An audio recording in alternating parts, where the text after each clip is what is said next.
हम लोग सक्षमता परीक्षा की तैयारी कर रहे हैं। परीक्षा अब नज़दीक आ चुका है ना।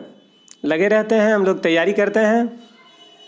आप लोगों को जैसा बताया गया है कि इस एग्ज़ाम के लिए मैंने हिंदी, पर्यावरण, हिंदी के बुक से और पर्यावरण के बुक से जो क्लास में पढ़ना होता है ना, उस बुक से और प्लस ये सामान्य ज्ञान का नोट्स तैयार कर रखे हैं।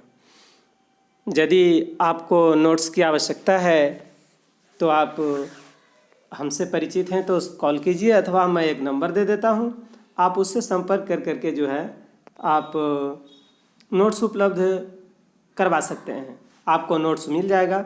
नंबर लिखिए 827316 यानी 8271193316 नंबर। उम्मीद है आप नोट कर लिए होंगे, ऐसे स्क्रीन पर भी हम लिख दिए हैं 8271193316। नंबर दोहरा देते हैं 8271193316 8271933316। यदि आप इस चैनल पर नए हैं तो चैनल को सब्सक्राइब कर लीजिए ताकि आपको प्रतिदिन वीडियो मिलता रहे, है ना, क्योंकि वीडियो तो प्रतिदिन डाली जाती है। चलते हैं प्रश्न उत्तर की ओर हम लोग, है ना। आप संपर्क कर करके और नोट्स उपलब्ध करवा सकते हैं। नोट्स मेरे पास मौजूद है। मीनाक्षी मंदिर कहाँ है? पहला क्वेश्चन है ये। विकल्प में है महाबलीपुरम में है, मदुरई में है, चेन्नई में है या कोलकाता में है। कहाँ है मीनाक्षी मंदिर? तो सही जवाब है कि मीनाक्षी मंदिर मदुरई में है। अब अगले प्रश्न की ओर चलते हैं हम लोग। अगला प्रश्न है कृष्णदेव राय राजा थे। कहाँ के राजा थे कृष्णदेव राय? बहमनी, चोल, विजयनगर या पल्लव? कहाँ के राजा थे कृष्णदेव राय? सही विकल्प है कि कृष्णदेव राय विजयनगर के राजा थे। कहाँ के? विजयनगर के कृष्णदेव राय। अगले प्रश्न की ओर चलते हैं। चार मीनार। चार मीनार से आप परिचित हैं? बताइए चार मीनार कहाँ है? चार मीनार हैदराबाद में है। अब इसको बनाने वाला कौन है? हैदर अली, टीपू सुल्तान, कुतुब अली शाह, ओली कुतुब शाह या औरंगजेब? इनमें से कौन बनवाया था, है ना?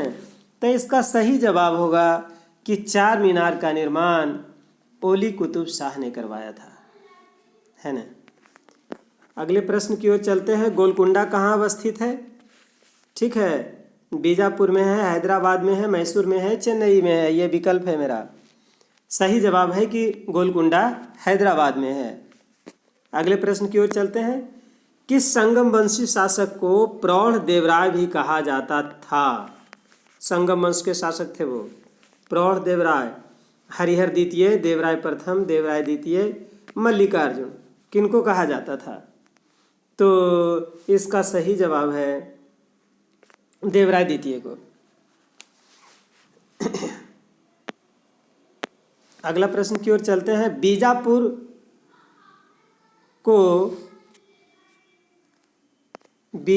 का जो गोल गुंबज है वो किसका मकबरा है? गोल गुंबज बीजापुर में है, किसका मकबरा है? आदिल शाह प्रथम, मोहम्मद शाह आदिल, ताज शाह नेटावा या इनमें से कोई नहीं? सही विकल्प है कि मोहम्मद आदिल शाह का मकबरा है गोल गुंबज, जो बीजापुर में है। अगला प्रश्न। विजयनगर साम्राज्य अपने उद्भव के लिए किसका आभारी है ना?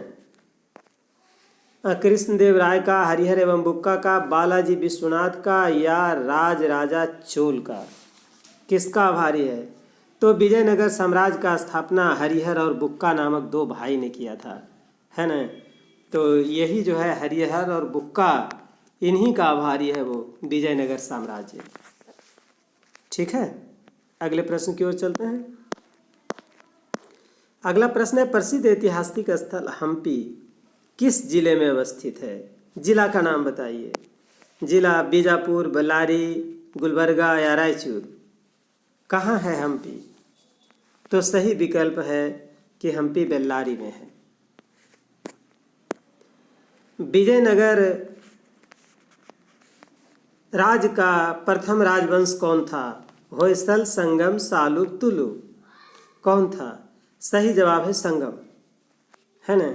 हरिहर और बुक्का जो स्थापना किया था विजयनगर साम्राज्य का, है ना, उसके पिता का नाम था संगम, उसी के नाम पर इन्होंने इस वंश का नाम संगम वंश रखा। अगले प्रश्न की ओर चलते हैं। विजयनगर के राजा कृष्णदेव राय ने गोलकुंडा का युद्ध किस राजा के साथ लड़ा था? गोलकुंडा का युद्ध किनके साथ लड़ा था? कुली कुतुब शाह, कुतुबुद्दीन ऐबक, इस्माइल आदिल शाह या प्रताप रुद्र गजपति? इसका सही जवाब होगा कह अली कुतुब शाह, कुली कुतुब शाह। इस तरह से है विकल्प में, वो जो पहला है वो सही जवाब है इसका। विजयनगर के उस पहले शासक की पहचान करें जिसने बहमनियों को गोवा से छीन लिया था। बहमनियों से गोवा को छीना था, है ना, गोवा को छीन लिया था। वह शासक विजयनगर का कौन सा था? हरिहर प्रथम, हरिहर द्वितीय, बुक्का या देवराय द्वितीय? तो सही जवाब है हरिहर द्वितीय। अगले प्रश्न की ओर चलते हैं।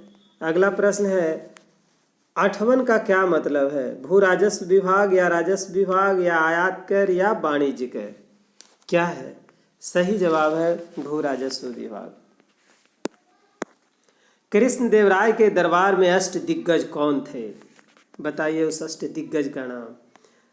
8 मंत्री, 8 तेलुगु कवि, 8 महान सेनापति या 8 परामर्शदाता? कौन थे वो? सही जवाब है 8 तेलुगु कवि थे। कृष्णदेव राय के दरबार में अष्ट दिग्गज। सुमेलित करने के लिए है, आपकी सुविधा के लिए जो है हम इसको सुमेलित कर दिए हैं ताकि सुविधा हो। राजवंश और राज का नाम लिखा हुआ है। आदिल शाही बीजापुर, कुतुब शाही गोलकुंडा, निजाम शाही अहमदनगर, इमाद शाही बरार। ये राजवंश जो है राज्य से सुमेलित है, आप ध्यान में रख सकते हैं। अगले प्रश्न की ओर, कलहन की राजतरंगिणी। राजतरंगिणी एक पुस्तक का नाम है जिसको कलहन ने लिखा। सही अर्थों में पहले ऐतिहासिक ग्रंथ होने का गौरव प्राप्त है, ऐसा किसने कहा था, है ना? तो बिल्हन एवं मेरुतंग, बिल्हन एवं मम्मट और जानराज एवं मेरुतुंग या जोनराज एवं श्रीवरम? किसने? तो सही जवाब है जोनराज एवं श्रीवरम ने।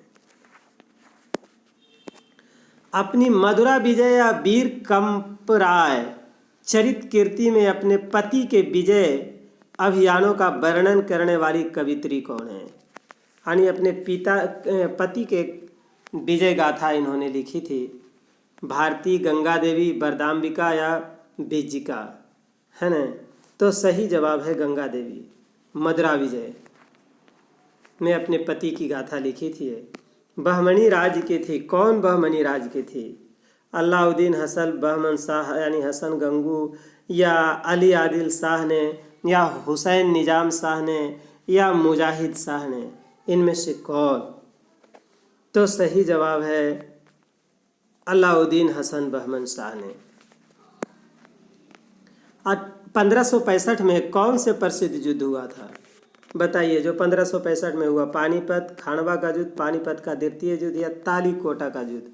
सही जवाब है कि ये तालीकोटा का युद्ध जो है 1565 ईस्वी में हुआ था, है ना? कश्मीर का शासक जिसे कश्मीर का अकबर कहा जाता है, कौन है? कश्मीर का अकबर किसे कहा जाता है? शमसुद्दीन शाह, सिकंदर बुतशिकन या हैदर शाह या जैनुलुद्दीन आबदीन, है ना? तो इसका सही जवाब होगा कि जैनुल आबदीन को कश्मीर का अकबर कहा जाता है। कश्मीर का अकबर कहा जाता है जैनुल आबदीन को। अगला प्रश्न है, कृष्णदेव राय ने अमुक्त माल्यद काव्य की रचना किस भाषा में की थी, है ना? संस्कृत में की थी, अमुक्तमाल्यद की रचना, या तमिल में, या तेलुगु में, या कन्नड़ में, किस में किया था? तो सही जवाब है कि कृष्णदेव राय ने अमुक्तमाल्यद काव्य की रचना तेलुगु भाषा में की थी, तेलुगु। अगले प्रश्न की ओर चलते हैं। कृष्णदेव राय का राज कवि था, कौन था राज कवि कृष्णदेव राय का? पेदात्रा, तिम्मया, तेनाली कृष्ण राव, या इनमें से कोई नहीं? तो सही जवाब है पेदात्रा। कृष्णदेव राय। विजयनगर के किस शासक को आंध्र पितामह कहा जाता है? विजयनगर के कौन से ऐसे शासक हैं जिनको आंध्र पितामह कहा जाता है? आंध्र पितामह देवराय प्रथम, देवराय द्वितीय, देवराय कृष्णदेव राय, या इनमें से कोई नहीं? कौन वो शासक हैं? तो सही जवाब है कि कृष्णदेव राय को आंध्र पितामह कहा जाता है, विजयनगर साम्राज्य के थे। अगले प्रश्न की ओर चलते हैं। भारतीय इतिहास के सर्वाधिक विनाशकारी युद्धों में से एक राक्षस तंगड़ी का युद्ध, तालीकोटा का युद्ध, या बन्नी हट्टी का युद्ध 23 जनवरी 1565 के समय विजयनगर साम्राज्य का शासक कौन था? यानी इस युद्ध को 3 नाम से जाना जाता है। कौन कौन? राक्षसी तंगड़ी का युद्ध भी कहते हैं, तालीकोटा का युद्ध भी कहते हैं, और बन्नी हट्टी का युद्ध भी कहते हैं, है ना? तो उस समय जो है यहाँ का शासक कौन थे? अच्युत देव राय, सदाशिव राय, कृष्णदेव राय, या कृष्णदेव राय द्वितीय, कौन थे वो शासक? तो सही जवाब है कि सदाशिव राय थे। अगले प्रश्न की ओर चलते हैं। किस युद्ध को विजयनगर साम्राज्य के शासन शानदार युग का अंत माना जाता है? किस युद्ध के कारण जो है विजयनगर साम्राज्य का लगभग अंत हो गया? पानीपत का प्रथम, आदोनी का युद्ध, तालीकोटा का युद्ध, या इनमें से कोई नहीं? सही जवाब है तालीकोटा का युद्ध जो है विजयनगर साम्राज्य के शासन का अंत माना जाता है। तालीकोटा, बन्नी हट्टी, राक्षसी तंगड़ी जो कह लीजिए। विट्ठल स्वामी का मंदिर किस देवता को समर्पित है? विष्णु को, है ना, गणेश को, शिव को, या कार्तिकेय को? किनके समर्पित है? तो सही जवाब होगा विष्णु को। विट्ठल स्वामी का मंदिर विष्णु को समर्पित है। अगला प्रश्न है। किस मंदिर की भीतरी दीवारों पर रामायण के दृश्यों को उत्कीर्ण किया गया है? किस मंदिर के भीतरी दीवार पर? विट्ठल स्वामी मंदिर, हजार स्वामी मंदिर, मीनाक्षी मंदिर, या इनमें से कोई नहीं? तो सही जवाब है हजार स्वामी मंदिर पर की भीतरी दीवारों पर रामायण का चित्र अंकित है। अगला प्रश्न है। मदुरा के मीनाक्षी मंदिर का निर्माण किसने करवाया था? है ना, मदुरा के मीनाक्षी मंदिर का निर्माण किसने करवाया था? तो इसका सही जवाब है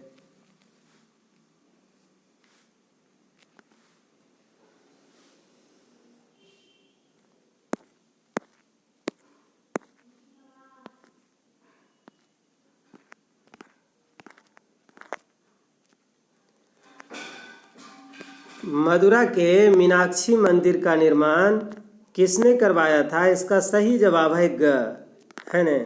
ग में लिखा हुआ है मदुरा के नायकों ने करवाया था, है ना, यही सही जवाब है। मदुरा के मीनाक्षी मंदिर का निर्माण किसने कराया था? मदुरा के नायकों ने करवाया था। अगले प्रश्न की ओर चलते हैं। शैवों का अजंता किसे कहा जाता है ना? शैवों का अजंता किसे कहा जाता है? लिपाछी को, अनेगुड़ी को, गुंडी को, या कुंभकोणम को, या श्रीरंगम को? किनको कहा जाता है ना?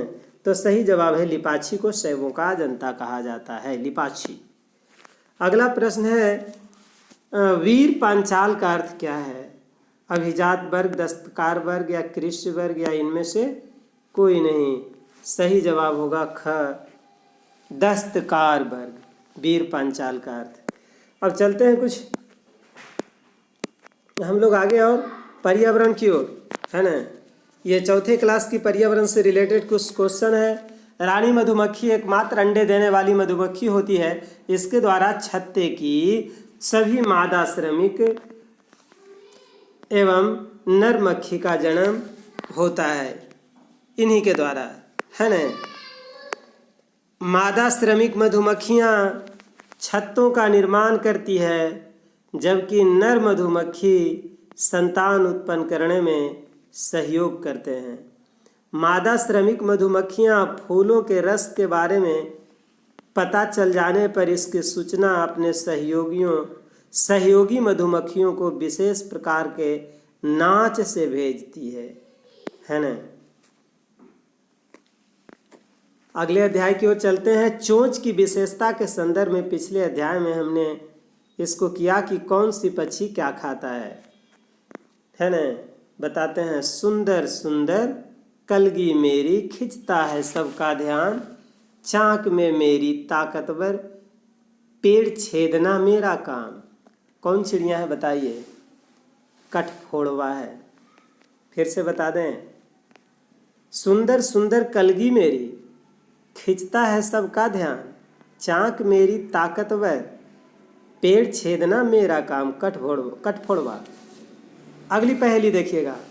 लंबी टांगों पर खड़ी रहती हूँ, लंबी टांगों पर खड़ी रहती हूँ, इधर उधर देखती रहती हूँ, छुरी जैसी चोंच है मेरी, मार लेती हूँ मेढक मछली। बगुला है, बगुला। अगली पहेली। सबसे पहले मैं ही जागता, दूसरों को फिर मैं जगाता, सुबह से जब तक हो शाम, दाना चुगना मेरा काम। कौन है? मुर्गा। जंगली जानवर के से आप परिचित हैं। जंगली जानवर के रूप में आप ढेर सारे जानवरों का नाम बता सकते हैं, है ना।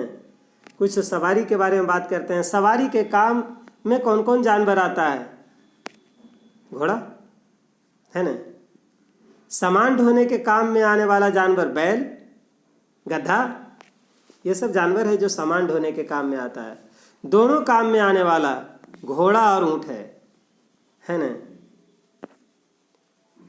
चलते हैं ककोलत से कन्याकुमारी अध्याय में। ककोलत झरना कहाँ है? नवादा जिला। ठंडे पानी का झरना है। और गर्म जल के छोटे छोटे झरने कहाँ हैं? राजगीर, बहुत प्रसिद्ध है ना। ब्रह्मकुंड राजगीर में सप्तधारा, बड़ा विचित्र है। कन्याकुमारी हिंद महासागर के तट पर स्थित है। गंगा क्यों प्रदूषित हो रही है ना।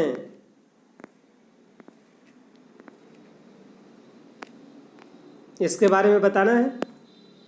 चलते हैं कुछ कामगार के बारे में। कुम्हार का औजार क्या है? चाक। कुम्हार चाक पर क्या करता है? बर्तन बनाता है। कुम्हार चाक पर क्या करता है? बर्तन बनाता है।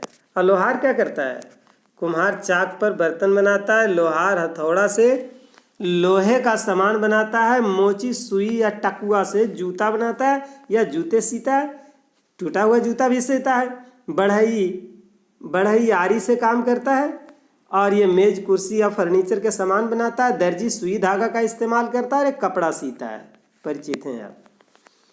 अब बात करते हैं कुछ और किसान द्वारा उपजाई गई वस्तु, और जैसे पटसन, इससे बोरा बनता है, थैला बनता है, चटाई बनता है, रस्सी बनता है।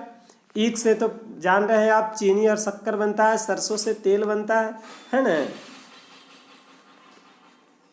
और आगे बात करते हैं। इग्लू बर्फ से बना घर की दीवार के अंदर से छूने पर ठंडी लगती है, पर वे बाहर गिरती बर्फ और ठंडी हवा को अंदर आने नहीं देती है। इग्लू बर्फ का बना घर होता है। मिट्टी के घर, ईंट सीमेंट से बना घर, घास फूस से बना घर, ये सब है। अब अगले अध्याय की ओर चलते हैं। जब 22वां पाठ, अजय जब गांव लौटे, है ना। 30 वर्ष बाद अजय घर लौटा तो गांव में बदलाव हुआ। शौचालय, पक्का पुल, ईंट से गांव घर विकसित हो गया था, है ना। हावड़ा ब्रिज कहाँ है बताइए? हावड़ा ब्रिज से तो आप परिचित हैं, कोलकाता में है ना। देखते रहिए। चैनल पर नए हैं तो सब्सक्राइब कर लीजिए। तब तक देखते रहिए जब तक याद नहीं हो जाए, है ना। याद हो जाए, सक्षमता परीक्षा की तैयारी होती रहेगी। लगे रहिए।